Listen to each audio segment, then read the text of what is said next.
जय जवान जय किसान मंडळी. मंडळी, हे विज्ञान युग आहे आणि ज्याने तंत्रज्ञानाचा वापर केला त्यालाच शेती परवडणार आहे. आजकाल शेती करणं खूप अवघड होऊन बसलेलं आहे. एकट्या दुकट्याने शेती करण्याचा आजकाल योग नाही. पूर्वी एकत्र कुटुंब पद्धती असायची. घरी मुबलक प्रमाणामध्ये माणसे उपलब्ध असायची, त्यामुळे शेती परवडत होती. परंतु आता विभक्त कुटुंब पद्धती आहे.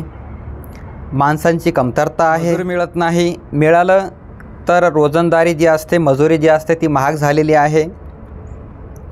पिकांचे रेट मात्र 10-12 वर्षापूर्वीचे जुनेच रेट आहेत.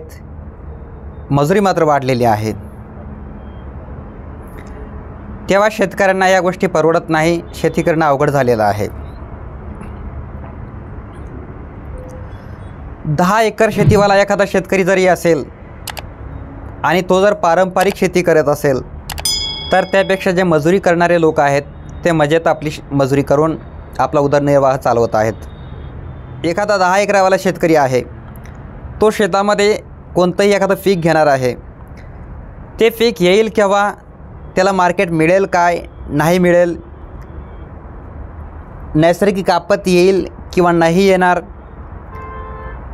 या पुढच्या गोष्टी आहेत. परंतु जो मजूर आहे, जो मजुरी करणारा आहे, तो आजच आपली मजुरी घेऊन मोकळा होत आहे. उद्या एखादी नैसर्गिक आपत्ती येऊ, काही येऊ, शेतकऱ्याला मार्केट मिळो अगर ना मिळो, त्याला भाव मिळो अगर ना मिळो, परंतु मजूर हा आपली मजुरी घेऊन फ्री झालेला आहे. त्याला काही देणं घेणं नाही. परंतु जो शेतकरी आहे बिचारा, त्याने आज खूप महाग अशी मजुरी दिलेली आहे, परंतु त्याच्या पिकाला उद्या रेट मिळेल की नाही माहीत नाही. आणि सध्या रेट नाही. आज तुम्ही सोयाबीन वगैरे बघू शकता. 10-12 वर्षापूर्वीचे रेट सोयाबीनला आज आहे. हाच उद्देश हाच आहे मित्रांनो. स्मार्ट फार्मिंग जो करेल तोच या स्पर्धेच्या युगामध्ये टिकणार आहे. तुम्ही जर पारंपरिक शेती करणार असाल, तोच कापूस उगवणार असाल, तीच मक्का पेरणार असाल, तीच बाजरी पेरणार असाल, तर तुम्हाला शेती परवडणार नाही. स्मार्टपणे तुम्हाला काम करावं लागणार आहे. मी म्हणत नाही की तुम्ही बाजरी पेरू नका, मका पेरू नका, ज्वारी पेरू नका, गहू पेरू नका.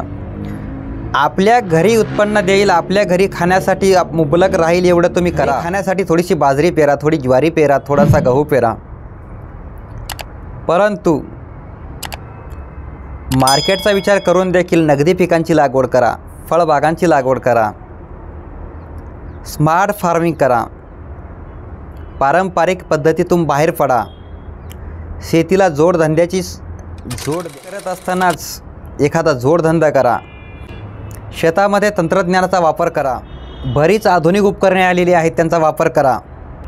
आजकाल मजूर मिळणं अवघड झालेलं आहे. मजुरांच्या भरोश्यावर शेती करायची म्हटलं तर खूप अवघड. स्वतः बघितलं आहे आणि तुम्ही देखील बघितलं असेल की शेतामध्ये औषध फवारणी वगैरे करायची असेल, कीटनाशकांची फवारणी करायची असेल तर पाठीवरती पंप घेऊन फिरायला अख्खा दिवस जातो.